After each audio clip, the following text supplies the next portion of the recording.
Gravando. Sejam bem-vindos ao Sistema Podcast. Eu sou o Fábio Bessa e aqui do meu lado eu tenho, como sempre, Thiago Kawamura. E aí, Thiago? Cara, primeira pergunta, que voz é essa? Cara, eu tô meio rouco, porque eu falei muito, cara. Falou? Falei muito, Deu tomei palestra? muito gelado. Deu aula? Tô atendendo muito, trabalhando muito paciente. Aí você vai falando o dia inteiro, tempo seco. Imagina quando a gente gravar 3 episódios por dia do podcast. Um dia. E hoje qual episódio que é? Que número que é? Já passamos do 10º, eu não vou mais contar. Eu já perdi as contas. Então, se perdeu as contas, é um bom sinal, né? Você achou que a gente não ia passar acho que do terceiro, do quarto, mas quinto... Passamos de 10 e agora é só pra trás, só pra frente. Muito bem. Quem tá vendo a gente no vídeo viu que a gente tá com canecas novas do Sistema Podcast. Sistema lá, ó.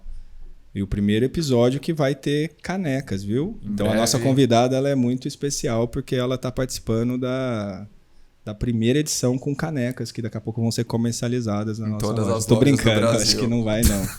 Quer dizer, se bem que a gente pode pôr, né? Ah, quem sabe? Por que não? A gente faz lá no interior super barato, cara. Tipo, sei lá, 10 e pouco. Cobrar uns R$30 pra ajudar a gente. Vai ter enquete no Instagram. Você compraria uma caneca do Sistema? Põe lá.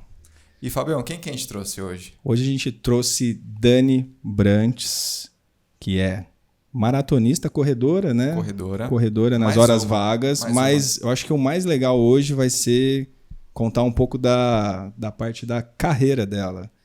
Dani é uma empreendedora. Eu dei uma stalkeada. Você deu uma stalkeada? Assistiu uns vídeos. Instagram. Você achou uns vídeos em inglês dela dando aula lá em Londres? Achei. É chique. A gente LinkedIn, tá muito cara, chique, viu o LinkedIn. Cara. Você viu o LinkedIn? Eu não achei o LinkedIn dela. Eu achei. Acho que eu não sei se eu digitei Daniela, né? Pode ter sido. E, bom, a Dani ela tem uma história muito bacana de empreendedorismo. A gente conheceu a Dani também por acaso no nosso trabalho, que a gente já falou que a gente é fisioterapeuta. E a gente se cruzou em algum momento da vida dela, da empreitada dela de tentar correr, né? E fazer maratona, prova longa. Então a gente não encontrou numa época muito boa, provavelmente uma lesão que a gente vai contar aqui, né, Dani? Poxa, faz tempo e continuamos o relacionamento desde então, hein? E, bom, e a Dani tem uma história muito legal de empreendedorismo, de fundar uma empresa na área de educação, uma edtech muito bacana, que agora está gigante, então ela vai poder contar pra gente um pouco dessa história. Seja bem-vinda aí. Honrada aqui com o convite, com a participação. Faz tempo que eu conheço vocês e tô acompanhando.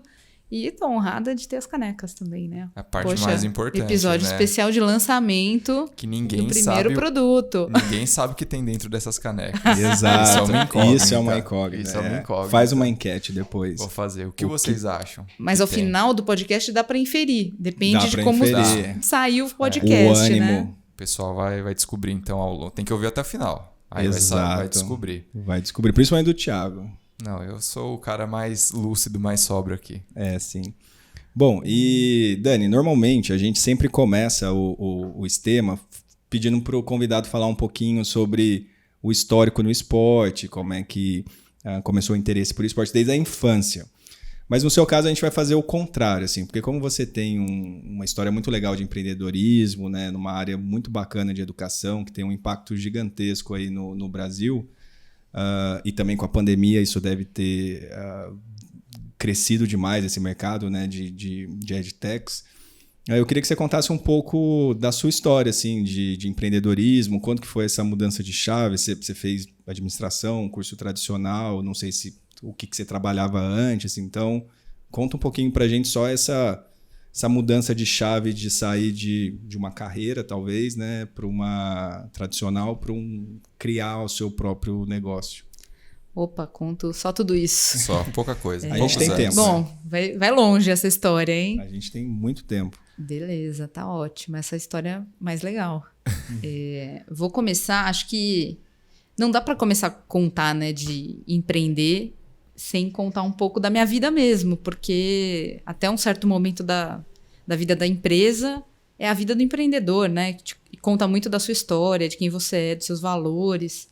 E por acaso, também a minha vida de empreender, ela é muito permeada pelo esporte também. Apesar de eu trabalhar com educação, que parece que não é permeada com esporte, mas acho que os valores do esporte sempre estiveram presentes. E eu aprendi isso muito na escola. Então, acho que, para começar, voltando lá atrás, vocês me perdoem, mas eu vou ter que voltar lá atrás. Eu venho de uma família de imigrantes, que não... Na parte de pai, né? Minha família paterna. O meu pai é nascido na Alemanha durante a Segunda Guerra Mundial. Filho de uma russa que nasceu na Rússia em 1908 e fugiu da Rússia para a Alemanha. E filho de um alemão, mas que era de raízes finlandesas e estonianas. Nossa, uma baita mistura. É tipo conhecido vira-lata da Europa, cara, né? Aquela mistura. A sua avó fugiu da Rússia, né? Por conta antes da primeira Revolução. Da primeira Revolução, ainda era Império Russo. Czarista ainda, né? Ela saiu de lá em 1917, foi para a Alemanha, pra Alemanha. em busca de um futuro. Então, mas isso tem muito a ver, porque o meu pai nasceu durante a Segunda Guerra Mundial, em 1941, em Berlim. E ele e os irmãos, são 5, né? Vieram com os pais fugidos para o Brasil em 44. E tem muito essa história da imigração na nossa família, dessa coisa do trabalhar, da disciplina, a gente não tinha nada. E com base em uma coisa que foi... educação. A gente foi se formando e acho que meu pai, minha avó, todo mundo sempre trouxe isso porque eles vieram só com a roupa do corpo, no final das contas. E o meu pai foi expulso da escola aqui no Brasil por indisciplina. Então ele não fit na escola tradicional muito bem. E no 6º ano do ensino fundamental, né, que a gente chama de ensino fundamental, ele foi convidado a sair da escola. Mas ele continuou se educando. E isso permeou, né, a vida inteira dele. Ele se tornou uma pessoa super de sucesso e passou muitos desses valores para mim e para meus irmãos. E sempre ficou essa coisa do tipo, poxa, resiliência, disciplina, educação e leitura. Então, fazendo esse... Tipo, voltando daí um pouco para minha história, né, e permeada por esses valores, eu tive uma educação tradicional. Nasci no Brasil, não tinha guerra, estava tudo ok. Cheia lá dos privilégios, escola particular, etc. E fui estudando, tive o privilégio de estudar num colégio no interior de São Paulo. Eu morava em São Carlos. E era um colégio muito baseado em esporte. Sabe essas escolas grandes que tem quadra, terreno, as campeonato interclasses, Olimpíadas, tudo. E a minha mãe trabalhava e estudava na época. Minha mãe estava fazendo faculdade, então minha mãe ficava o dia inteiro fora, à noite estava fora na faculdade, então ela me deixava no colégio, me deixava de manhã e ia me buscar às 7 da noite. Então eu fazia todos os esportes que tinham disponíveis, porque eu precisava preencher o tempo. Estudava de manhã e depois... E lá estava eu, a criança que estava fazendo o handball, o basquete, a natação, peteca, queimada, tudo. E foi assim que eu fui me formando. E então o esporte sempre esteve muito presente na minha vida, junto com a escola, junto com a educação. Então fui crescendo com isso. E quando eu estava daí já indo para o vestibular, etc., escolhi uma carreira bem tradicional, administração de empresas, vim aqui para São Paulo. Os meus irmãos também fizeram administração de empresas. Então vim fazer GV, meu irmão mais velho já tinha feito GV. Meu pai também, administrador, aquela coisa bem tradicional. E fui para um mercado também tradicional na época, que era mercado financeiro. Então, trabalhei. E foi uma escolha, acho que, quase natural, entre aspas. Não é tanto mais falado, mas na época era muito natural, né? Quem estava fazendo GV ia para o mercado financeiro. Muito forte, né, a GV nisso. E para onde que você foi? Você ficou num... fundo de investimento? Fui para banco de investimento. Eu fui em vários lugares, né? Eu acho que fui descobrindo a minha insatisfação ao longo do tempo. Eu fiquei trabalhando quase 10 anos em mercado financeiro e eu comecei num banco de investimentos internacional e como analista do banco, né? Analista do banco de investimentos. E aí, a minha vida era um caos. Assim, era muito difícil. E tinha uma questão que era ligada ao meu corpo. Que não dormir. Foi a primeira vez na minha vida que eu descobri que a gente tinha que varar à noite. Então, eu era quando era estagiária, então chegava no banco meio-dia, depois da aula, ia e ficava lá até 2 da manhã. E no outro dia tinha aula às 7 da manhã. Nossa. Mas por quê? Por causa dos outros mercados, dos outros países? Não, porque era trabalho, era cultura, né? Entendi. A cultura desse mercado, e acho que naquela época, não faz tanto tempo assim, tá, gente? Faz umas décadas. Era assim, era meio que você tá criando os músculos. E você ficava lá até 2 da manhã. Teve uma vez que eu saí mais cedo, 11 da noite, do banco, o pessoal bateu torto. palma. Bateu palma. Nossa. E aí você fica meio, não posso sair. Então eu tinha vários estratagemas para fugir do banco numa hora que eu pudesse dormir. Porque era coisa que, assim, acabava comigo e era uma sensação de, tipo, eu tô fazendo um crime contra o meu corpo. Eu dormia na aula. E fui indo. E trabalhei em banco até bastante tempo, até sobrevivi bastante tempo. Eu fiquei uns 4 anos trabalhando em M&A. 5, não, na verdade mais. 6 anos eu acho que eu fiquei trabalhando em M&A em banco, assessoria de investimento. E era punk. E eu não gosto, assim, essa sensação de eu tô fazendo um crime com o meu corpo era muito ruim. E não existia esporte nessa época. Não dava tempo. Não dava tempo, né? Nossa, óbvio. não tinha, né? Que horário, né? Era impossível, eu tava tentando sobreviver. Assim, eu tava tentando só... Nível de estresse lá em cima. Foi a época que eu deixei tudo de lado. Foi muito boa, né? Por um lado, que eu acho que eu criei uma base sólida, tipo, de uma parte mais analítica, de resistência também com trabalho e coisas mais difíceis. Mas certamente eu tinha certeza absoluta que não era para mim.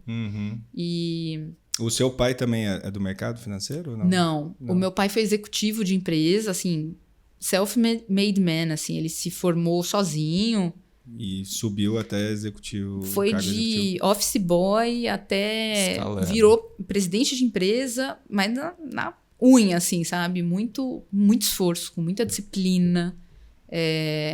E até hoje, assim, sabe? Tem acho que essa ética de trabalho é quem faz ele, né? E a gente viu isso, a gente aprendeu, eu e os meus irmãos aprendemos com base nesse modelo, né? Com os pontos bons e maus também, né? Que tem as desvantagens. Com disso. certeza. E aí tava falando do mercado financeiro, né? Acho que até aí não entrou... O esporte estava zerado, apesar de eu ter tido uma vida... Na escola... De adolescente, né? E de interior, né? Que era muito voltada para o esporte, que era muito física, né? Eu vivi essa adolescência e essa infância assim. E também porque eu morei numa chácara quando eu estava no interior. Então, era bicho... Árvore, subir pra correr. Tudo. Rio... Tudo que você pode imaginar. Eu ficava no meio das galinhas, assim... Meu avô tinha uma chácara, então eu morei um tempo com ele.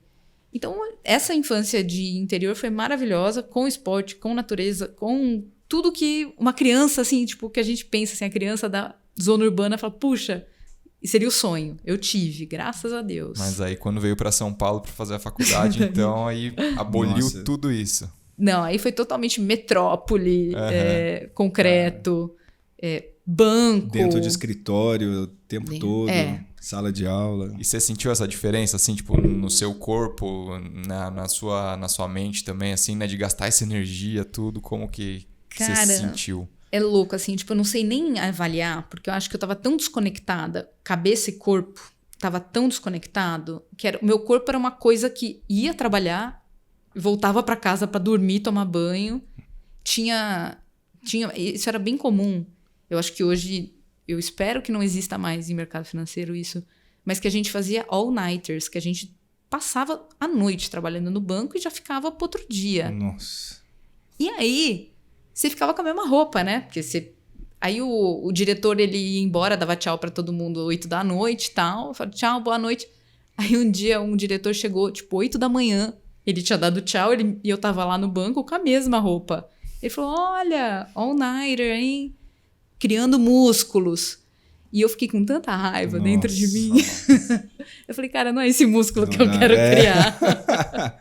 Viu, Thiagão, quando você reclama que você sai às 9 da noite pra entrar às 7, cara? Tem gente que faz pior. Imagina, você saísse às 9 horas do banco. Sempre tem alguém que faz pior alguma coisa, tem, né? Viu? Mas não quer dizer que é bom, viu? Putz, pra mim era insustentável, assim. E eu via, sabe o que é louco? Que eu via pessoas, tipo, outros analistas, que conseguiam lidar com mais naturalidade com isso. E eu acho que isso, pra mim, era quase um assinte, assim. Falou, cara, tipo, eu tô fazendo uma coisa muito errada. Não...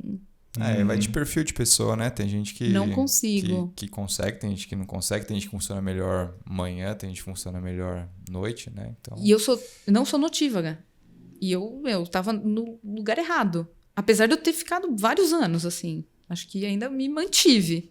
E aí você ficou uns 10 anos nessa rotina aí. Os 6 primeiros anos eu tive essa rotina punk. Aí eu mudei um pouco a minha atuação. Eu fui trabalhar numa multinacional, ainda com M&A. Eu fui trabalhar na General Electric.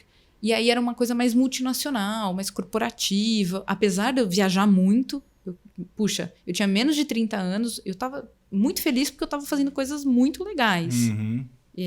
Então, passava muito tempo em avião, passava muitas horas em trânsito, mas não era essa coisa não tinha mais virar noite, não tinha mais essa coisa muito bullying do mercado financeiro que você sentia que você tinha que estar no escritório de madrugada.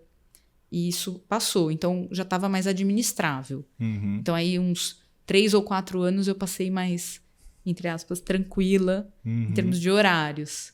Eu estava trabalhando em multinacional.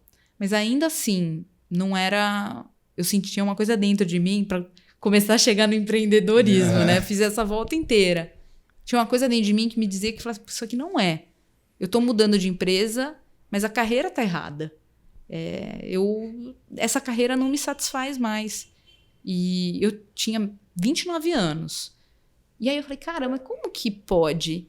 Eu quero trabalhar até quando eu tiver 80, 90. Se eu já tô cansada agora, não tenho nem 30. Uhum. Como eu vou fazer mais os próximos 60 anos, 50 anos trabalhando? Nossa, eu tô um pouco assim, Fabião. Você já tá assim, cara. Ixi! Tô brincando.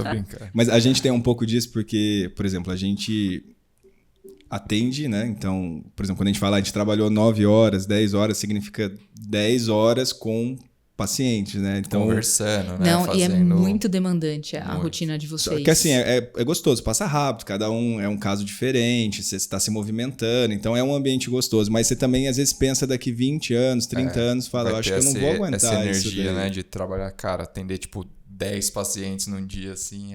Então eu acho que isso é um conflito em algumas profissões que acontecem, assim, que você começa a ter essa reflexão, né? De até onde você vai conseguir, né? Essa intensidade, né? Essa intensidade, Ou muda a natureza, assim, vocês vão, tipo, muda um pouco a natureza do que vocês vão ver como, né, a físio, a medicina, Exato, etc. Não, tem outras coisas que dá pra fazer, né, dentro da físio. Mas passa por gerar conteúdo. Exato, investir com o Thiagão aqui porque, no podcast. Assim, podcast, exatamente. Investimento de risco, né? Investimento de risco. Mas porque o nosso trabalho tem muita coisa manual também, né? Então, né, de fazer exercício, de manipular paciente e tal. Então, isso cansa. Mas o Thiago tá com 24 também. anos e tá cansado. Que já. isso. Eu tô mais perto dos 30 do que dos 20. Novinho ainda. Bom, vamos voltar aqui pra história da Dani. E o empreendedorismo? Que ela começou a ver que... Chegou ou não chegou ainda? Não, ainda tá chegando, Tá né? chegando. Tá chegando. 29 anos. 29 anos. Reflexões da vida. Entre 29 e 30, tá? Agora a gente já nem lembra mais direito. Isso começa a ser um perigo. Mas chegou lá em 2013. Isso eu lembro que era o ano de 2013. Aí eu falei, vou pedir demissão da GE.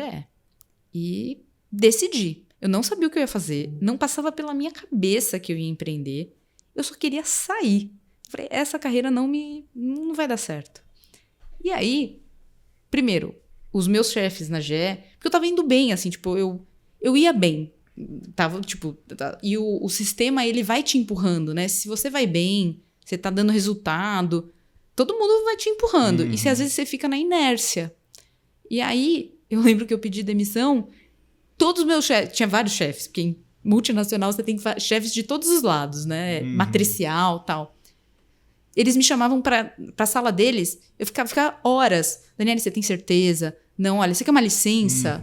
Licença, você vai navegar, vai velejar, você volta depois, 3 meses. Falei, não quero, eu já sei que eu quero sair. Eles queriam saber o que tinha acontecido. O que aconteceu? Porque não tinha razão, assim, não tinha razão aparente, né? Porque não era que você estava já saindo para uma outra proposta, né? Ou uma outra. Não. E aí, mas o pessoal empresa. fica muito encanado, falando, deve ter alguma Deve coisa. ter por trás algum disso. headhunter atrás aí. Deve ter. Mas não tinha. Eu quit, assim, tipo, parei. Era mais ou menos junho, até eu conseguir quit de verdade. Eu fiquei um mês nessa coisa do vai, não vai, falando com todos os líderes. Falando, não, fica mais uma semana, aí você vai conversar com não sei quem e tal. E por um lado, assim, tipo, eu sou muito agradecida porque eu tinha exposição a líderes ótimos. Eu tive na minha carreira uma coisa muito legal que eu acho que me preparou para empreender depois, que eu tive exposição a pessoas que me ensinaram coisas muito legais, sabe? Como lidar com pessoas. Pô, você bota mais uma ficha, a pessoa ficava botando ficha. Eu falei, não. E aí teve uma hora que eu falei, gente, ó. Eu cheguei um dia, eu trabalhava lá no prédio do Eldorado. E aí tinha carro, celular, computador. Eu falei assim, da empresa. Eu falei, hoje eu vou entrar nessa porta aqui, eu vou sair sem nada disso. Decidida. Eu vou deixar tudo esse negócio aqui. O BlackBerry, eu vou deixar o celular, eu vou deixar o carro, eu vou sair a pé, não vai ter nada da empresa comigo. Porque tinha várias vezes que eu já tinha falado que eu pedi demissão e eu continuava. Pois bem, saí, falei, gente, ó, cheguei na RH, acabou, não dá, hoje é meu último dia. Já falei várias vezes. Inclusive, ó, tá aqui a chave do carro, tá aqui não sei o quê, Isso não precisa levar agora. Eu falei, eu não quero. Eu não quero sair a pé. Se livrar, né? Materialmente das coisas também sair a ajuda. pé, sem número de celular, sem computador, sem nada. Perdi tudo. Nossa. E fui embora.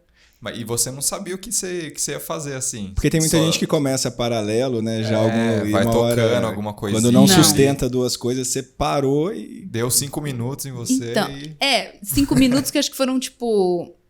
Esse processo, né? Ele deve ter durado uns 2 anos na minha cabeça. Então, assim, eu acho que eu fiquei maturando essa coisa. Eu lia livro. Eu fiquei maturando uma insatisfação e falei, putz, tem uma coisa errada. Uns 2 anos. Mas quando eu verbalizei que eu queria sair... Aí já era decisão tomada, assim. Entendi. E foi. E o dia seguinte? Foi ótimo. Foi ótimo? Foi ótimo. Aí é muito engraçado. As pessoas falam, mas como que é, né? Tipo, você não sabia o que você queria fazer e tal. E o que você fez no dia seguinte? Eu falei assim, eu acordei no mesmo horário que eu sempre acordava, 5 da manhã. Aí eu comecei eu falei assim, eu vou ler o que eu preciso, tipo, preciso aprender coisas. E aí eu me dediquei 6 meses. Eu falei, eu não vou me empregar, tipo... Eu achava que eu não via que eu ia ser uma empreendedora, assim, nem passava pela minha cabeça. E ainda mais de tecnologia, que, em 2014, ninguém estava falando como falam hoje, startup, essa coisa mega... Imagina. Mas eu falei, bom, eu vou me dar 6 meses para eu decidir para onde eu vou trabalhar. E a única coisa que eu preciso fazer nesses 6 meses é falar com uma pessoa diferente todo dia. Pra eu decidir. E aí eu fiz, tipo, na disciplina germânica que eu aprendi de vida, eu ia e falava, tipo, eu fui falando com pessoas, eu reconectei com amigos que estavam trabalhando com tecnologia, com outras coisas em finanças, com umas startups que estavam começando no Brasil, umas startups alemãs, não sei o quê. Comecei a falar com um monte de gente. E aí... A conexão, vou continuar essa parte, mas vou fazer só um parênteses. Foi aí que a corrida começou a entrar na minha vida também. Tem umas... bem nessa mudança de ciclo... Teve um pouco de tempo também, né? Pra conseguir fazer. Teve. Mas é engraçado que quando eu mudei esse meu ciclo, assim, tipo, o empreendedorismo, pra mim, tá muito ligado com a corrida hoje em dia. Porque começou meio junto, sabe? Tipo, em 2013 e 2014. E aí, eu tava falando da parte das pessoas. Eu ia falando com as pessoas todo dia, uma coisa ia puxando a outra. E o que eu comecei a caminhar para uma coisa, e daí voltando lá, quando eu falei do meu pai, da educação, falei, caraca, educação é um negócio que é fundamental. Todo mundo investe, né? Tipo, como família, a gente investe nos nossos filhos, na nossa educação. Ela ainda é um dos setores menos digitalizados, isso em 2014, tá? Menos digitalizados, mais conservadores. As escolas estavam muito parecidas, né? Tipo, como a gente já... Sempre o mesmo sistema ali, né? Tal. Como você foi pra escola, hoje você for de novo, é parecida. Imagina, a sua filha, Fábio, tá mais ou menos, agora mais digital.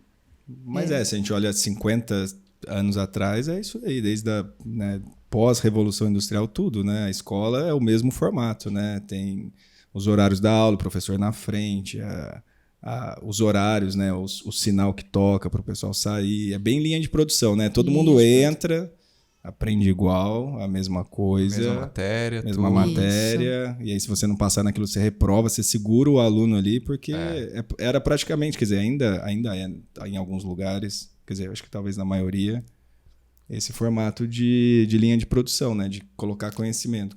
Talvez na época faria sentido, né? Porque era preparar uma coisa técnica ali, mas... Uma forma fabril de disciplina, né? E vocês já pensaram que o sinal que a gente tinha na escola, aquele... Sabe? É um sinal de fábrica. De fábrica, né? Verdade. Exato. Você aprender e vai te disciplinando com algumas regras que você não vai pensando. Você vai falar, tem que fazer. É hora do recreio. Cara, é muito louco isso, né? Por isso que vai ser legal essa conversa aqui, a gente vai aprender muito. Eu vou aprender com vocês Já aqui estamos também. aprendendo. E, bom... Voltando para a disciplina germânica. Disciplina germânica. E aí, esses 6 meses, eu fiz esse mini sabático, mas em que eu tava trabalhando para mim. Assim, falei, eu preciso descobrir o que eu vou fazer. E fui conversando com gente, fui lendo. E comecei a voltar numa coisa de educação. Falei, poxa, educação foi tão importante, por exemplo, para a formação da minha família, que não tinha nada... mas por base do esforço, e não uma educação baseada em escolarização, né? Porque às vezes a gente fala assim, educação igual a escola. Educação é muito maior, né? Tipo, educação é um guarda-chuva que envolve família, valores da comunidade, escola também, ferramentas que você pode comprar para você se educar. Você pode se educar de várias maneiras, né? Ainda mais hoje, tipo, podcast, eu sou a doida do podcast, fico lá escutando 1000 coisas, aprendo um montão de coisa. Você acha tudo, né? Hoje, acho qualquer que até... assunto, exato, qualquer lugar, né? O problema agora é até você selecionar Filtrar, o que né, dar aquela filtrada mesmo, né? No conteúdo, curadoria. É o problema da era da informação, é a curadoria. Exato. Que informação tem agora, né? Conteúdo tem. Você quer como construir um tanque de guerra. Vai ter alguém explicando passo a passo como que você importa. Tem as coisas erradas, né? Tipo, Mas aí, o que aconteceu? Eu andei para educação porque me pareceu... Eu tive essa hipótese, né? Falei, educação é um setor extremamente conservador. Em algum momento vai se digitalizar muito mais. Como os outros setores, a gente estava já pedindo comida diferente, escutando música diferente, consumindo TV diferente. Falei, caramba, por que a gente ainda estuda da mesma forma? E eu tinha a mesma hipótese para saúde. Falei, saúde também vai mudar em algum momento. Porque eu acho que são 2 setores muito... tradicionais. Muito tradicionais. Análogos. Eu acho que educação e saúde caminham muito nessa visão de tratam vidas, né? Então, muito... às vezes, né? Conservadores sobre o erro. Então, não podemos inovar, porque se a gente errar, erramos com uma vida. Então acabam sendo mais aqueles laggards, né? Eles demoram a inovar. Hoje mudou, né? Porque tem, acho que outras coisas que aconteceram nesse caminho que catalisaram isso. Você acha que pode ter a ver com serem setores muito regulados e que às vezes ou que talvez eram muito regulados e aí isso cria uma barreira de entrada para o empreendedor no começo, assim, que ele precisa... Você deve ter que lidar com secretarias, tudo, que eu acho que depois que você descobre ali o caminho das pedras ali, eu acho que vai... Mas você acha que pode ter alguma relação dessa semelhança entre educação e saúde?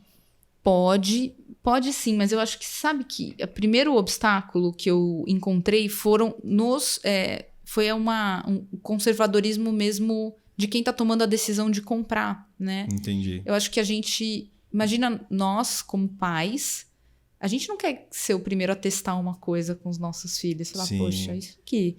Um novo método de alfabetização, blá, blá, blá, russo, que traz um negócio... Você fala, deixa eu testar em mais umas crianças aí. Se der certo, aí, né? E imagina a escola testar uma coisa. Ela fala, poxa, imagina se eu erro, todos os pais vão vir em cima de mim porque eles botaram essa confiança em cima de mim. Então Entendi, faz sentido. É muita expectativa, né? Consolidada em cima... E das escolas, principalmente, né? A escola virou um templo em que eles não podem errar. E aí, o que acontece? Eles não inovam.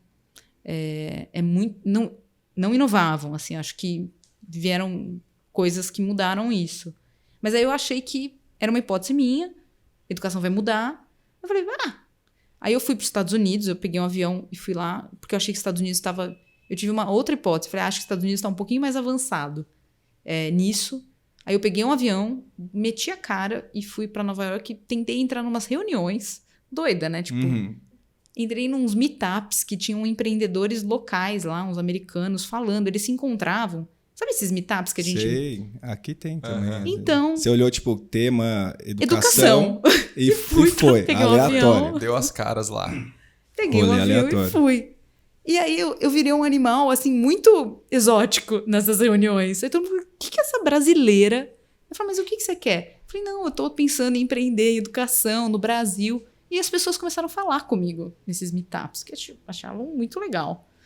E peguei um monte de insights, entendi que tinha uma questão que tinha muita inovação já sendo feita em aplicativos, em gestão escolar, matemática, mas pouca coisa sendo feita em leitura. Aprendi também, daí depois eu fui para um curso em Harvard, que leitura é uma das competências estruturantes, né? Fala, depois a gente vai passar a nossa vida acadêmica inteira lendo, ou construindo conteúdo, e leitura, se não tem isso muito bem estruturado, vira uma bola de neve. Você tem uma lacuna de aprendizagem pro resto da vida. E no Brasil a gente é muito ruim em leitura. Assim, dados, né? Brasil no ranking global, aí a louca dos dados. Mas de 79 países, a gente é 59º. Então a gente tá lá no final. Tá ótimo. Tá ótimo, né, Fabião? Você tinha hábito de ler, ou, Thiago? Sempre tive. Você teve, né? Você passou na FUVEST, você deve ter lido bastante coisa, né? Como é que é? Não lembro o nome. Capitu lá, Don Quixote, essas coisas aí. Macunaíma. Memórias Memórias Brás Cubas. Li todas essas coisas aí. E você falou que você lia bastante também, né? Sempre. O seu pai lia bastante, sua mãe? Meu pai é leitor, assim, tipo, meu pai é bizarro. Ele se baseou toda a vida dele lendo, só que ele tem uma coisa, ele não compra livro, ele ia nas livrarias, ele sentava na livraria e ficava lendo o livro lá. Horas, voltava horas. todo... Ele era o terror das livrarias. Ia na Livraria Cultura, do Conjunto Nacional, e lá sentava e ficava o dia inteiro lendo. Já conhecia todo mundo de lá. Dava oi, ganhava café. Cara, não, sem noção. Sensacional. Falei, pai, você precisa comprar livro. Aí eu dei um Kindle pra ele começou a ler. Ele não sabe que eu compro os livros no Kindle. Ele acha que é de graça. Tá lá. Ele acha que é grátis. Tudo bem, tá. Que essa coisa dele de economizar de imigrante, assim, tipo, não quero gastar um centavo e tal. E ele acha que na internet ainda tudo é grátis, né? Agora, né? Ele não se atinou. Então eu falei, pai, ó que livro maravilhoso aqui no Kindle. Eu botei 5 livros. Uns mega lançamentos e tal. Ele falou, nossa, maravilhoso, a internet é maravilhosa, hein? Lê tudo. Mas não tem noção. Mal sabe. Caramba. Mas tô fomentando. E aí comecei em 2014. Bom, tudo isso pra dizer, 2014 eu falei assim, comecinho de janeiro, falei, acabou meu sabático, entre aspas, né? Vou tentar fazer um negócio aí. Vou tentar criar um aplicativo de leitura para crianças, para eu levar para escolas no Brasil testarem. E foi assim que eu comecei. Lá fora não tinha nada parecido, assim, ou de... Teve referências. Tive referência, sim. Estados Unidos já tinha, França tinha, que mais? Mas a verdade é que o grosso dessas inovações começaram a surgir, tipo, 2016, 2017, 2018, aí bombou, puf, tudo, né? O mundo digital bombou. E aí você começou isso sozinha? Teve alguém que você se uniu? Ou, tipo, você trouxe algum sócio de TI ideia? Ou você terceirizou isso? Como é que foi? Porque eu imagino que você é acostumada executiva já... Tipo, agora eu que vou ter que ver como que eu vou estruturar... Ter que carregar esse piano aqui agora. Exato. Então, eu comecei do zero, assim, eu peguei e falei, bom, primeira coisa, preciso criar um site. Aquela coisa, tipo, vou criar um site. Contratei um designer. Mas aí eu contratei, tipo, desses Get Ninjas da vida. E foi ótimo, um cara excelente. Criou um site mó bonitinho, parecia que já tinha uma empresa, né? Você faz um site... Já te acham no Google, já, né? Nossa, o pessoal já me parabenizando. Parabéns pela empresa. Era um site, gente. É que nem a gente. Exato. Viu, Tigrão? Tigrão que edita de São José. Já tem um site, já é uma Tudo empresa. começa pelo site. Começa pelo site. E aí eu falei assim, bom, eu vou desenhar um aplicativo. Daí eu peguei um PowerPoint, eu desenhei, Daniele, administradora de empresas, 0 capacidades de design. Mas eu falei, fui pegando referência, tal, desenhei num PowerPoint. Aí eu contratei eu fui usando economias minhas, assim. Aham. Falei, putz, eu vou contratar um designer. Contratei uma jornalista para escrever o aplicativo, né? Porque era para crianças, tinha que escrever. Eram notícias escritas para crianças. Contratei. Aí eu tinha que achar, obviamente, ia ser muito louco da minha parte, eu tinha que achar uma especialista em educação. Falei, pô, imagina, eu vou começar a falar de educação aqui, precisava aprender. Aí eu achei, e ela até hoje é nossa diretora de educação, tá comigo há 8 anos já, que é a Letícia. E assim começou. Caramba, com essa galera. Bootstraps, você por conta... Começo, E aí foram uns 6 primeiros meses, mas assim, eu me planejei, tipo, na minha cabeça, falei, isso aqui vai ser deserto na minha vida de financeira, né? Vou investir, me planejei para isso e fui investindo. Falei, vou até a hora que der, né? Vamos ver. Quando tinha um protótipo, o primeiro protótipo chamava Guten News. Era um aplicativo de notícias para crianças. Notícias quentes, assim, tipo... A gente tinha jornalistas escrevendo para crianças. E que as escolas baixavam o aplicativo e as crianças podiam ler as notícias em linguagem adequada para elas. Porque daí dava para discutir notícias em sala de aula. Guten é o quê? O que significa Guten? Vem de bom, do alemão, mas também é uma questão do Gutenberg, que é o pai da imprensa. Eu falei, deixa eu juntar esse Gutenberg, Guten News. E eram, tipo, notícias de todos os tipos, assim? Ou vocês também focavam em algum nicho, alguma coisa? De tudo. Você acredita que a minha jornalista, a Care Club, estava começando, e eu estava começando a correr. Aí eu comecei a conhecer a Care Club. Fui no Doc. Falei, Doc, eu tenho uma jornalista, ela queria fazer uma reportagem com você. Ele deu uma entrevista pro meu aplicativo quando a gente tava começando. Olha só como é que dá Edição, volta. tipo, 2. O Doc tava lá dando uma entrevista. Mal sabia ele que, tipo, que aplicativo é esse? Que é isso, Dani? Falei, foi lá. Relacionamentos aí, ó. Foi para todas as crianças que estavam usando na época. E aí a jornalista, ela adequava a linguagem para público, assim, faixa etária, separava por faixa etária, como é que era? Exatamente. Então, a gente atendia um público da educação básica, né? São crianças entre 8 a 14 anos ali. Esse era o foco. E, obviamente, quando você vai adaptar uma mensagem, né? A mensagem é mais simples. Você não vai botar uma notícia cheia de detalhes. A gente falava de política. A gente fala ainda, porque ainda existe, só que com outro nome. Falava de economia, finanças pessoais, o que é imposto de renda, trazendo, tipo, coisas da vida cotidiana, sabe? Que elas vão precisar, né? Em algum momento. Poxa, da educação vida. financeira, coisas básicas. Mas aí nessa época, então, o aluno fazia o download do aplicativo como uma pessoa física ali e usava, não era assim, ou era a escola... A escola contratava. Isso. Entendi. Já tinha esse formato de... Eu fui sempre para a escola, e a escola contratava a gente. Entendi. Ou a escola falava assim, pais, comprem esse aplicativo, porque eu vou usar com os alunos nas aulas XPTO. Mas eu sempre acreditei e continuo acreditando que a escola é uma instituição muito legal para a gente trabalhar inovação. E aí eu ficava indo lá, bati na porta de... Nossa, imagina. Centenas de escolas, assim. Tipo, eu fui pra escola, eu viajei pra, Campina Grande, João Pessoa. Conheço, tipo, pessoas maravilhosas, assim, tipo... Fui pra, Rondônia. Fui visitar a escola. Todos os lugares do Brasil. Caramba, você deve ter conhecido os cantões aí todos, né? Tudo. Escola pública, assim, são escolas maravilhosas e também realidades difíceis. Mas eu passei a admirar muito a educação pública, muito. Não conhecia, né? Imagina esse contraste, né? Que deve ter visto de tudo. E, tipo, e de histórias lindas, assim, tipo, e gente querendo fazer. Tinha professora de escola pública no início que falava assim, será que eu não posso imprimir? Eu não tenho celular, os alunos não têm celular, não tem internet, mas será que eu não posso imprimir as notícias? Eu imprimo na minha casa, você me manda, eu imprimo 30 cópias, eu quero levar para as crianças lerem. Putz, eu falei, não se preocupe, eu vou levar aí os papéis. E, fui até São Bernardo, tipo, peguei um ônibus, fui para São Bernardo, na base de numa periferia, levei lá os papéis para a professora. Ela falou assim, semana que vem você traz mais? Falei, tá bom, vamos. E como que foi se desenvolvendo depois disso? Quais os próximos passos aí desse aplicativo? Então, isso foi 2014, né? Aí, o que a gente começou a acontecer? As escolas começaram, aqui em São Paulo, principalmente, começaram a falar, ligar e falar, poxa, que legal esse aplicativo. E escolas de renome em São Paulo começaram a curtir.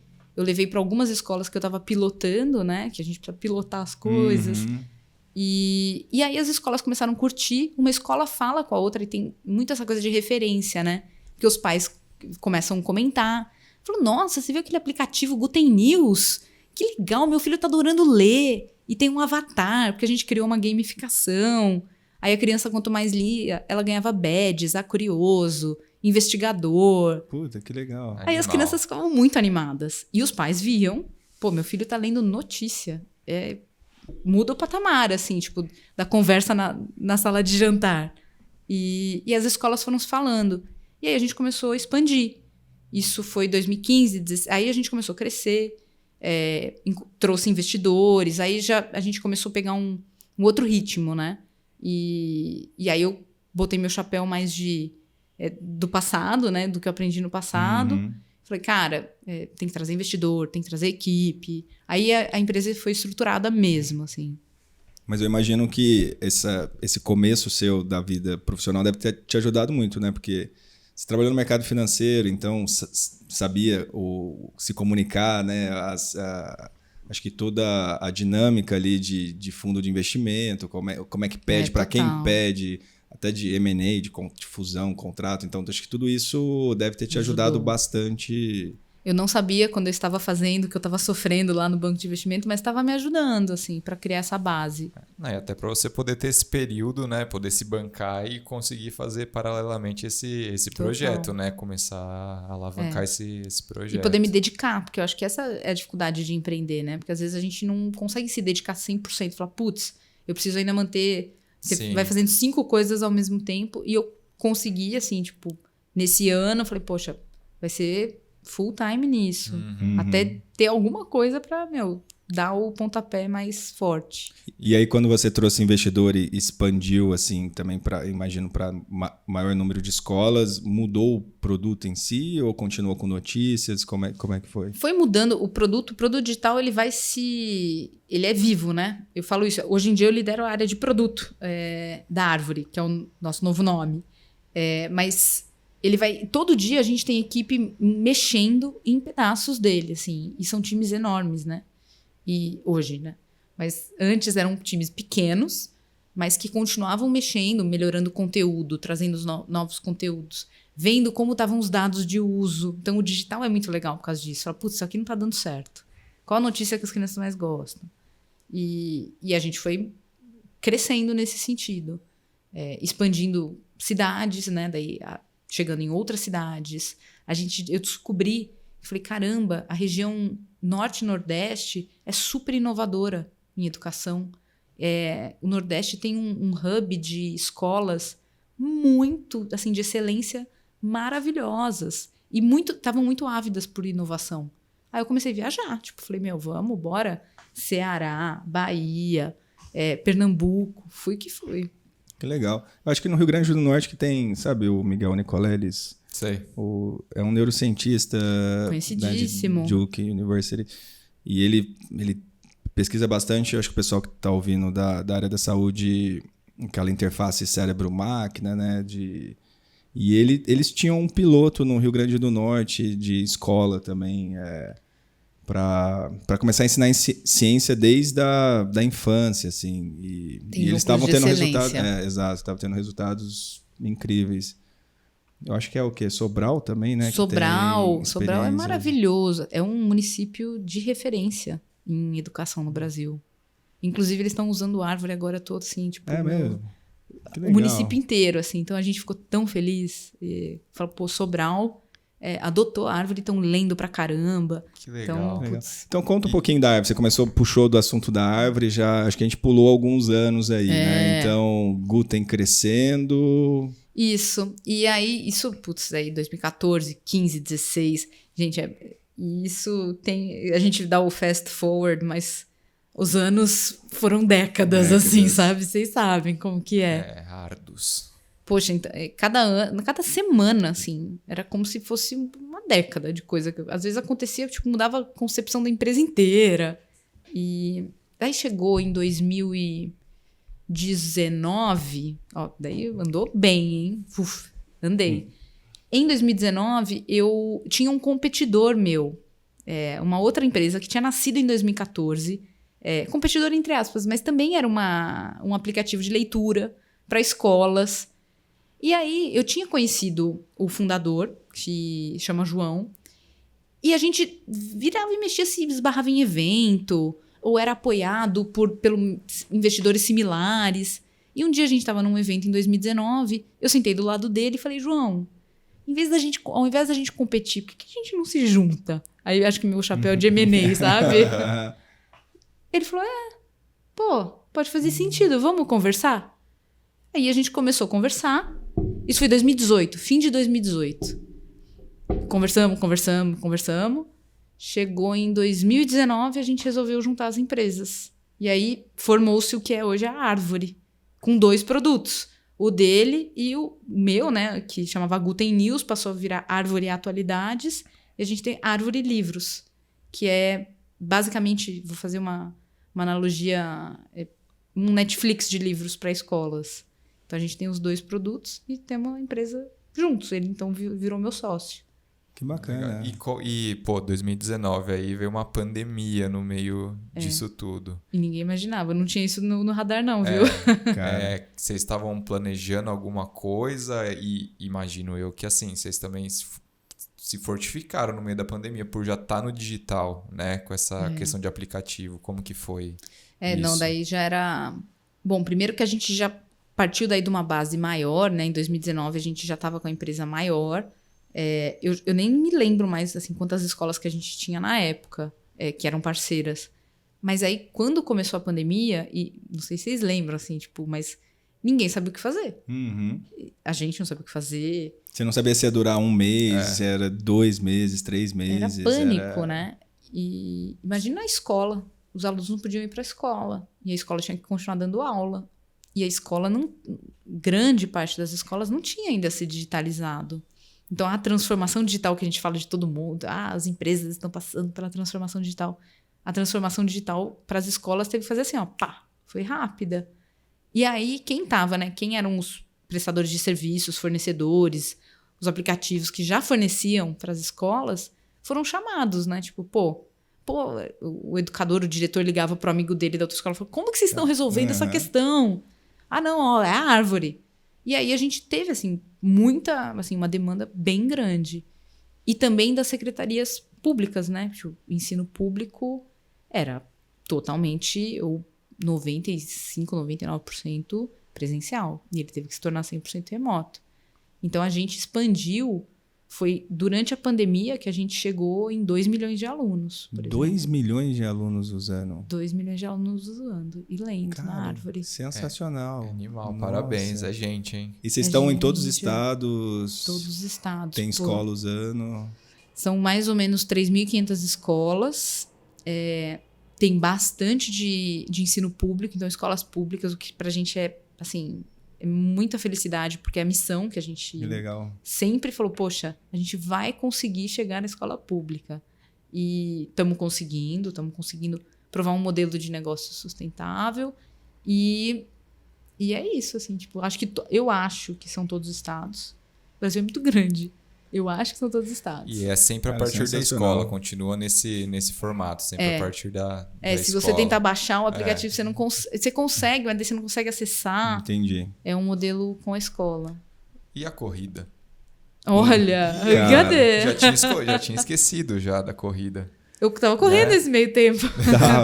A maratona foi quando aí? Você fez Berlim, né? Fiz Berlim em 2015. Nossa, faz muito tempo. 2015 você já estava na fase empreendedora já, No olho né? do furacão, assim, eu tava no olho do furacão. Tava começando a crescer Tava. bastante, né? Foi a época que você falou acho que do fundo, né, de Foi, investimento, 2015 foi o ano que eu captei o primeiro investidor, foi um fundo americano que entrou na Guten na época e fiz a maratona. Falei, nossa, foi um ano muito legal. Não, mas Cara, vamos- e simbólica, vamos- né? Berlim, porque sua família, né? Mas de teve lá. tudo a ver, assim, tudo. Foi Eu chorei em planejadíssimo, Berlim, é. eu chorava, tipo, parecia uma banana, assim, correndo na rua, porque eu ficava chorando. Mas antes Cara, da gente sensacional. entrar então nessa questão da maratona, tipo, quando que deu esse start de voltar a correr, voltar a treinar? Foi né, quando começou a empreender ali, mas quando você começou a levar um pouco mais a Sério, sério? É porque tem uma né? diferença entre você ter a corrida, né, como um escape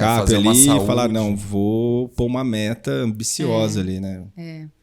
Puxa, então, acho que tem algumas coisas, né? Primeiro, quando eu saí, eu consegui ter uma agenda minimamente saudável que me permitisse, tipo, dormir. Acho que foi a primeira coisa, assim. Daí me deu vontade de falar, pô, eu quero voltar a fazer o que eu fazia antes. Eu nunca tinha corrido. Acho que eu tinha corrido uma vez na faculdade, tipo, uma prova de 5 quilômetros, que eu quase morri. Que eu não treinava, nem sabia. Meu, saí correndo, daí tive que caminhar no meio, aquela Aham. coisa bem clássica. Mas a corrida foi introduzida pra mim porque o meu ex-marido, na época meu marido, em 2013, ele ia fazer Chicago, a primeira maratona dele.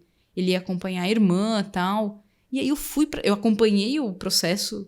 Tipo, eu falei, cara, quanta preparação, Nossa, né? vai acordar às 5 horas da manhã, Ah. fazer o longão. Quem tá fora, tipo, acha muito doido, né? Tipo, Sim. não vou beber na Na sexta sexta. noite. Eu achava meio chato, eu ficava meio brava, assim, com essa situação, mas tava ali, dando apoio. E aí eu viajei pra ver Chicago com eles, né? Foi a família toda, tal. E eu fiquei... E Chicago, a prova é aquela coisa maravilhosa, milhões de pessoas na rua.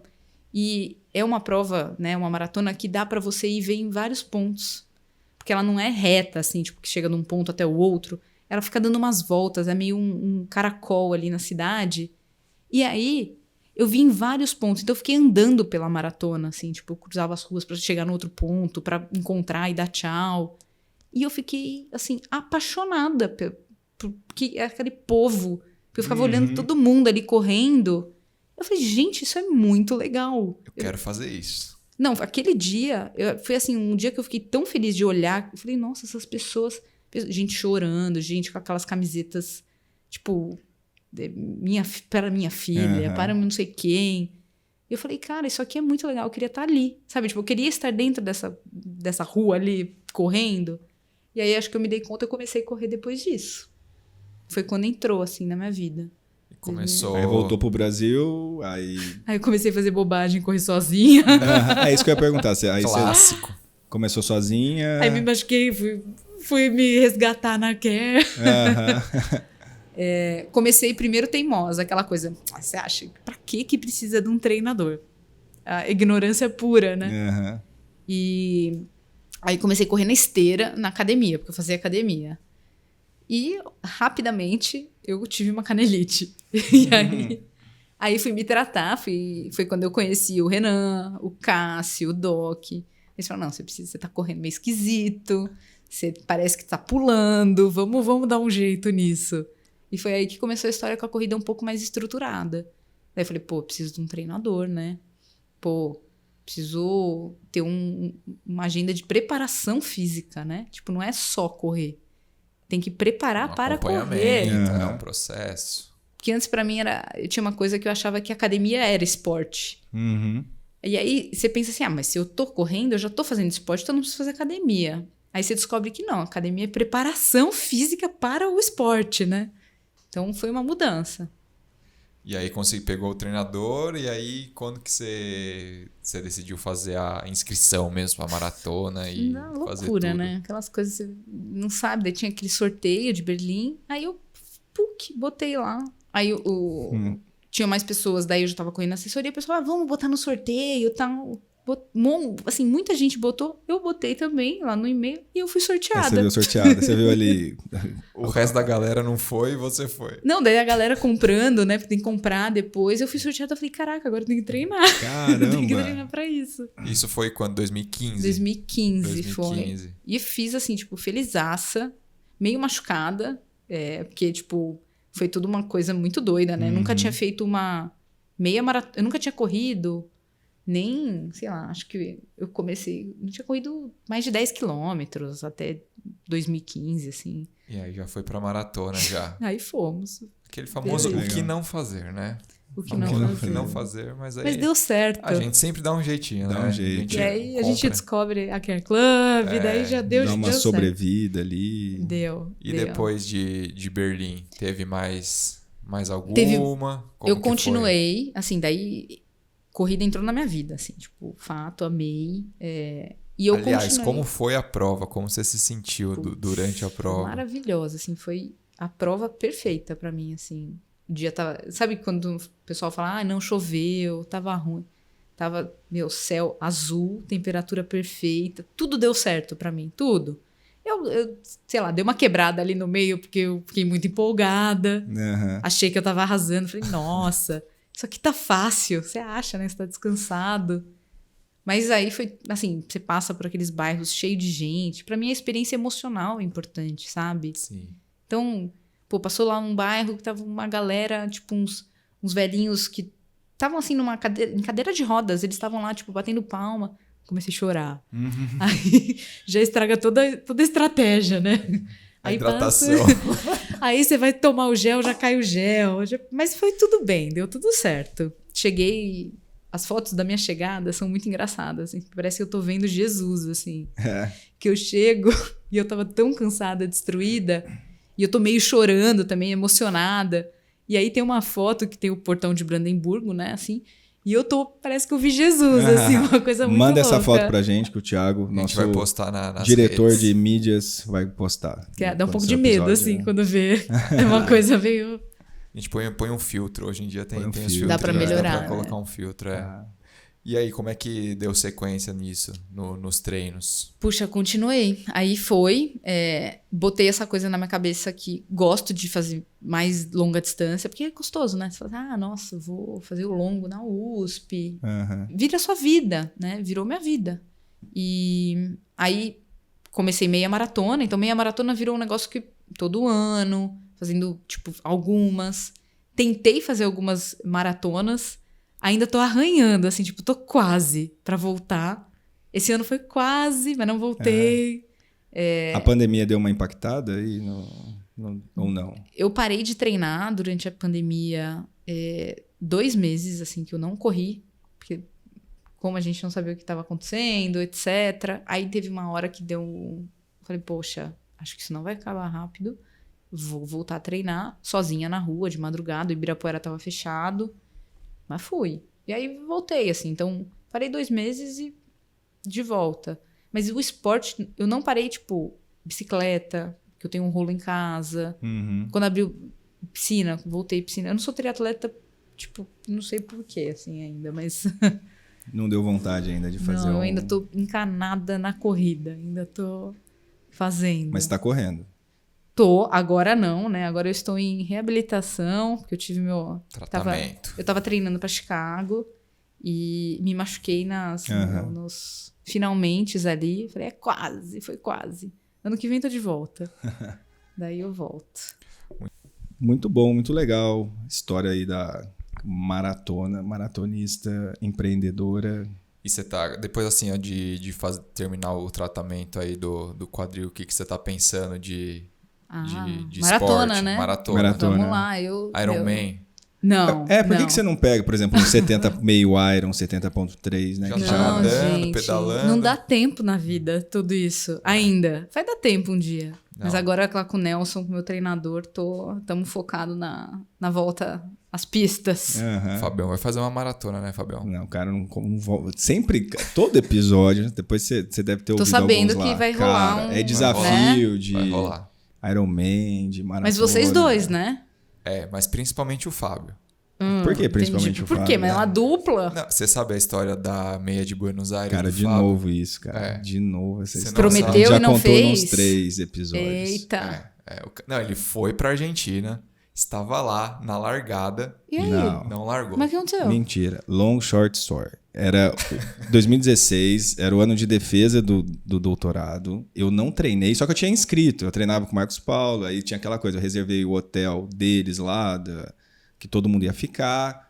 E eu não conhecia Buenos Aires, então foi Boa. parte das férias. Aí eu falei, já paguei, já, tá tudo. Só que eu não vou fazer.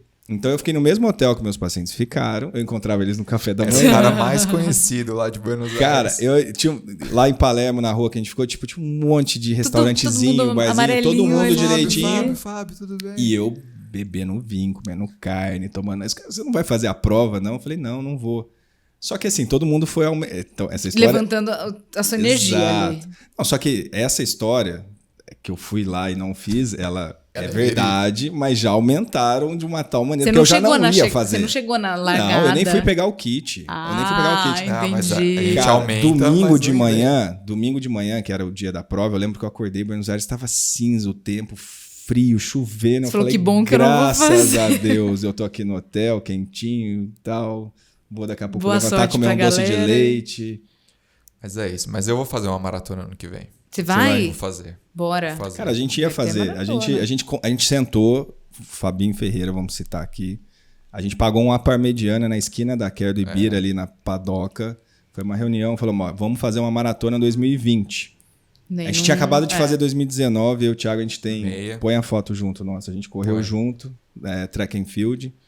E aí a gente falou, não, acabei bem. Foi a primeira vez que eu acabei, assim, acho que talvez falando, daria pra ir mais e sem se machucar, sem sentir nada, sem muita dor muscular. Aí a gente sentou com o Fabinho e falou, vamos fazer uma maratona. Conversamos, falou, vocês têm que planejar, fazer mais algumas meias, mas dá pra fazer. Aí veio a pandemia. Aí o meu foi o oposto, eu parei totalmente de treinar. Até hoje não voltou. Eita, mas agora Tô dá pra... voltando. 2022 dá pra voltar, hein? Não, dá.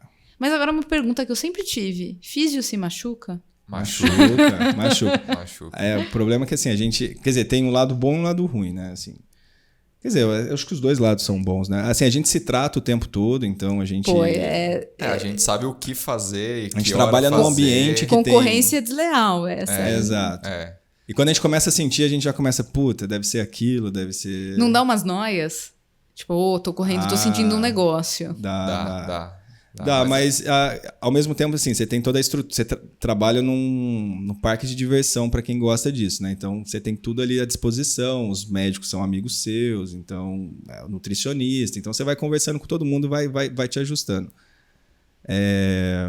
Mas você perde... Uma hora você perde a mão. E aí dá uma machucadinha. Você Não perde. tem jeito, machuca. É muito volume, às vezes muita intensidade, acaba machucando. E todo mundo é humano, E você tem os seus erros. Você sabe ali o que você tem dificuldade de fazer. Pô, deixa de fazer o fortalecimento ali e tal. Todo ou, mundo dando uma erradinha aí. Ou, putz, tá correndo muito errado, muito ruim, já tá cansando demais.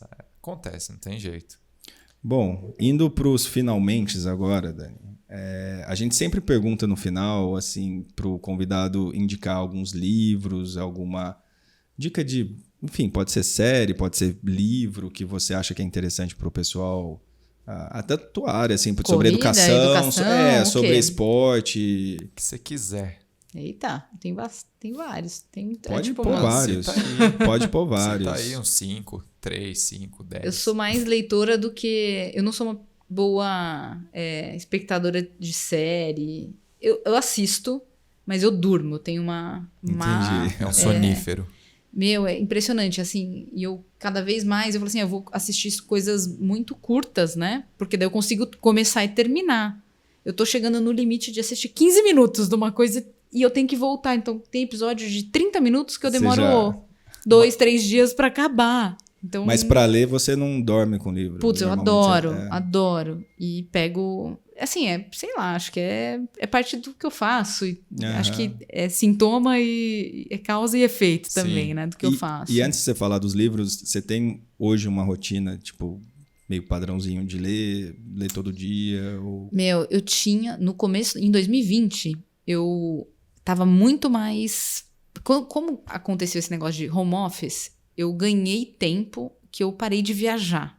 Porque a sede da árvore fica no Rio. Então, o tempo que eu ficava, tipo, pra cima e pra baixo, que eu ia semana sim, semana não, eu ganhei em casa. E também, eu deixei de fazer muita coisa fora. Então, eu ganhei na leitura, li bastante durante a semana. Em 2021, me deu uma exaustão, assim, tipo, eu tô cansada. Assim, tipo, a minha semana, acaba o dia, tipo, acabei de trabalhar à noitão, assim, eu sou uma ameba, eu não consigo ler. Eu tô, assim... Eu te entendo. Uma ameba. Meu cérebro derreteu, assim. Eu leio, cara, domingo de manhã. Eu tô lendo final de semana agora. Assim, demorei um ano E pra não tô ler me culpando, um não. livro. Tô falando, é o que tem agora no cérebro, beleza, é o que dá. Só um adendo aqui, o Thiago não é parâmetro. Você tá lendo o livro do Agassi ainda? Tô lendo Ah! o livro do Cara, Agassi. esse foi o primeiro episódio, o Cássio falou, cara. Você já estava lendo. Cara, eu leio assim, domingo de manhã. E dorme. É isso. E cai, assim. É isso. Bom, Mas tô terminando, tá ali. vamos voltar para os livros. Falta menos de um quarto do livro. Nossa, mas agora vamos ver o próximo episódio, quanto que vai. Exato. Então, agora... Bom, algumas leituras legais que eu fiz, acho que entre pandemia e agora, de esporte, acho que o livro que eu mais gostei até o momento é um da Dina Castor, que é uma mega maratonista americana, que chama, deixa eu lembrar, Let Your Mind Run, que é muito legal. Assim, ela conta a rotina dela, a vida dela como esportista aí de alto rendimento, olímpica, conta lá das Olimpíadas de Atenas, muito legal. Tem também de corrida. Pô, daí eu gosto de um de corrida que eu sempre indico para quem tá começando a correr, que eu acho que ele é muito didático, que é o do Drauzio Varela. Sim. Corrida. Já li. Aham. Ele é didático, ele desmistifica um monte de coisa de corrida. Várias pessoas que começam a correr, eu falo para lerem esse do Drauzio. Aí de vida, assim, de livros que eu curti muito. Aí tem um que, esse vai demorar pra você ler. Vai demorar muito. Eu queria Que é um muito meu, grande. que é a biografia do Barack Obama. Nossa. Caramba. Não, você não vai ler, Thiagão. Vou. São umas do 800 Barack. Se você páginas. me der ali. de presente, Fabião, eu leio. Não vou gastar. Maravilhoso. Que conta, aula de geopolítica, entender o mundo, o que estava acontecendo, o que acontece, como as decisões são tomadas, né? Tipo, como o mundo vai girando, a gente mal imagina o que tá rolando. E como ele é humano, né? Você fala, o cara era o cara no poder, assim, tipo, tava dirigindo, de certa forma, a maior máquina. A maior máquina, exato. E um comunicador, assim, fenomenal. Total. Né? E é gostoso de ler, é fácil de ler, é muito fácil. Aí de livros... Agora eu tô numa fase mais... Como a gente tá pré-2022, eu tô numa fase mais política, assim. Então eu tô preparando aí meu estômago e tô a doida dos podcasts de política e de economia. Podcast eu vou bem, eu não durmo. Inclusive eu faço enquanto eu tô na bike. Porque tá fazendo outra coisa, Otimiza, né? eu também. Quando eu tô andando pro trabalho, podcast na é bike, ótimo. indo pra quê, eu vou ouvindo podcast. Sou mó doida dos podcasts.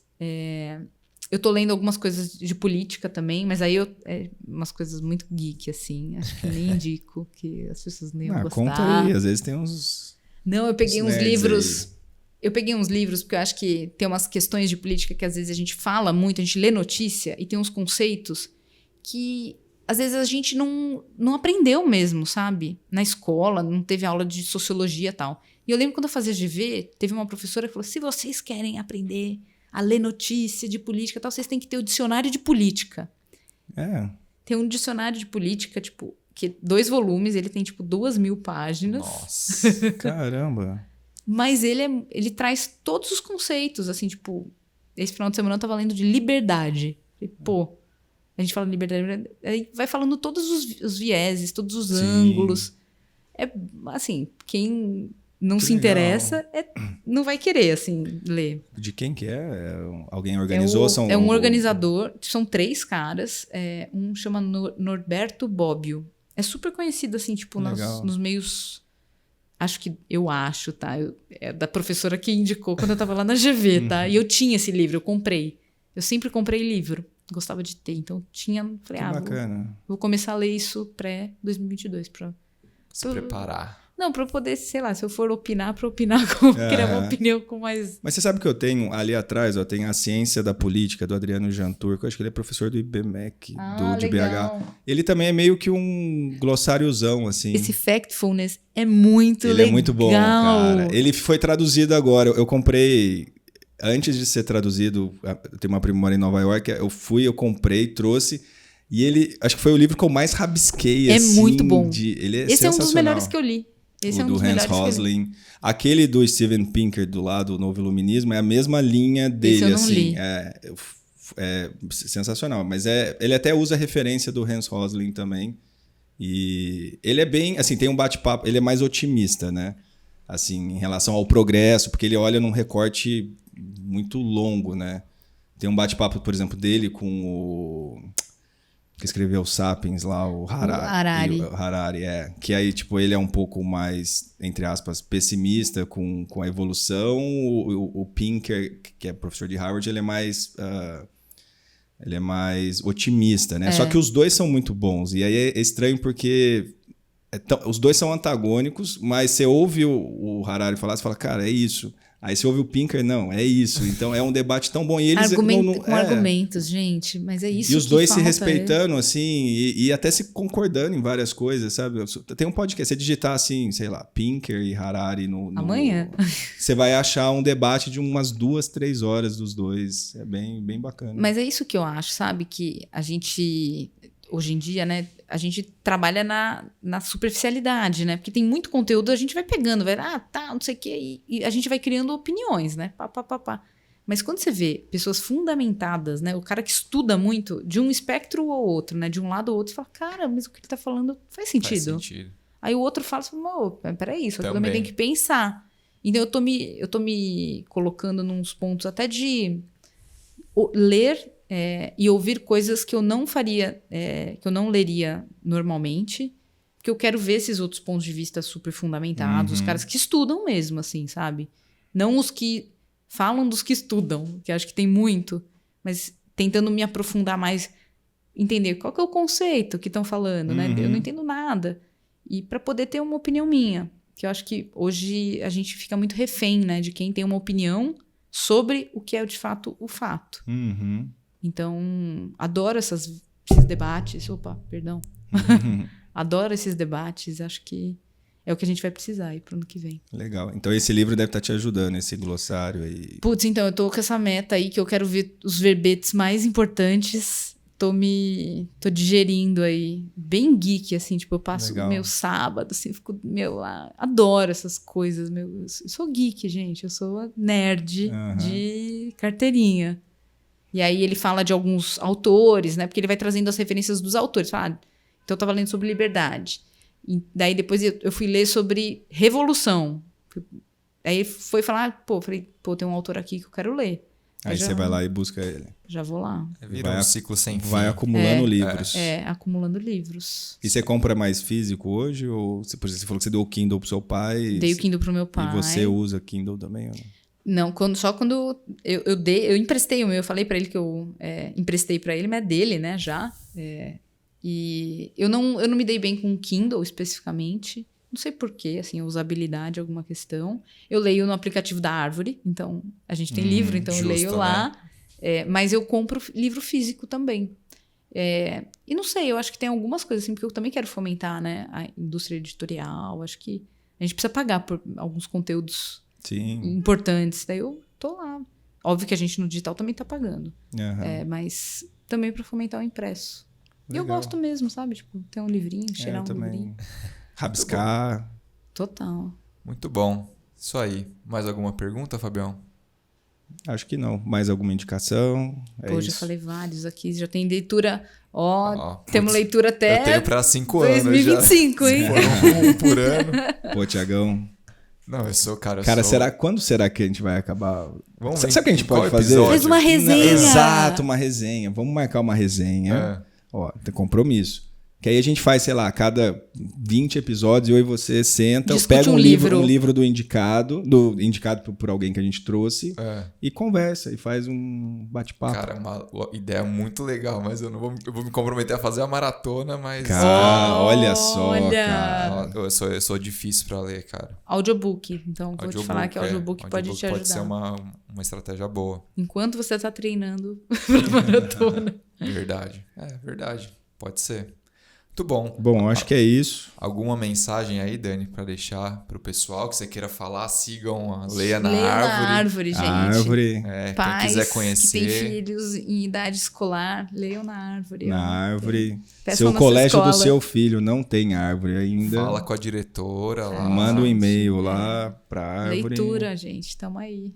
Muito Vamos bom. aumentar. Bom, Dani, parabéns primeiro pelo teu trabalho na educação. Isso é uma área que com certeza tem um impacto muito grande, né? São 2 milhões 2 milhões de crianças E aí. imagino que tem muito ainda, né? Quantas crianças tem na escola? Em educação básica, 40. Nós 40 agora, milhões. A gente nossa meta é ir para os 10 milhões agora. Não, a gente Caramba. vai 10. conseguir. Trabalho muito Isso legal. tem um impacto gigantesco, né? Assim, porque é o que você falou da preocupação da escola pública também e todas essas empresas, essas edtechs, né? Eu acompanho bastante, né? Então você pega Coursera, Khan Academy, que assim, eles têm a maneira de ser remunerado tudo, mas ao mesmo tempo eles disponibilizam assim, muito conteúdo. Exato. Se você quiser um certificado, toma, você paga alguma coisa a mais. Se você quer só o conteúdo, né? Tá aí. Democratizar acesso. E também pela organização, que isso é um puta trabalho, que você falou, né, da curadoria, que hoje o problema não é o conteúdo, né, mas justamente essas empresas igual na Árvore que vai organizando e vai dando ali mastigado, né, personalizando. Indicações, exatamente. Parabéns, muito legal. Obrigada, gente, obrigada. Estamos aí na luta, seguimos empreendendo e correndo, fazendo tudo. É isso. Muito bom. E vocês também, ó. Sucesso aí, ó. Obrigado. No próximo episódio vai ter resenha de livro. Resenha de livro. Quando chegar em 10 milhões de alunos também, ó, vamos fazer outro. Aí nessa época, provavelmente, assim, que deve ser no ano que vem, né? Que você vai ter 10 milhões. Boa.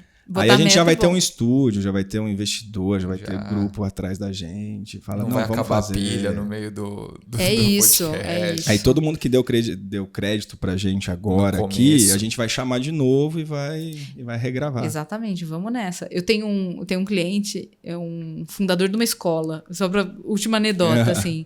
Mas eles são empreendedores super, né? Tipo, o dono de escola, fundador de escola, são empreendedores, assim, tipo, maravilhosos, né? Porque eles acreditam em educação, eles estão lá na porta da escola às 6 da manhã. E ele é um empreendedor lá do Nordeste, da Paraíba. Maravilhoso ele. Aí ele virou pra mim, ele foi um dos meus primeiros clientes. E ele botou fé, assim, sabe? Tipo, a escola dele era enorme, a Guten era pequenininha.